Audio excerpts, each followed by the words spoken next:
kuigiza kwa uchungu wa kutoka ndani, ya kwamba kuna wakati utakuwa mtoto wako hayuko katika upeuo wa macho yako. Ni wakati atakapokuwa amelala kule mabwenini na wanadada wengine. Ni wakati atakapokwenda kwenye vyuo vyenye mchanganyiko wa wanawake na wanaume, mahali ambapo sauti yako hawezi kuisikia, mahali ambapo hawezi kujua chochote. Lakini kama yuko kwenye madhabahu ya Mungu na una agano na Mungu, maana yake mkono wa Mungu utamfuata huko aliko.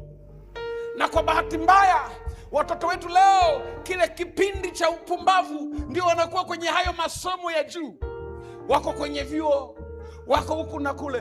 Ndio kipindi cha upumbavu, wakati wanataka kujaribu kila kitu, alafu hakuna mkono wa kuwalinda watoto hawa. Fikiria nini kitatokea. Kwa hiyo tunapozungumza sadaka ya madhabahu ya kumkabidhi mtoto, ni afadhali kama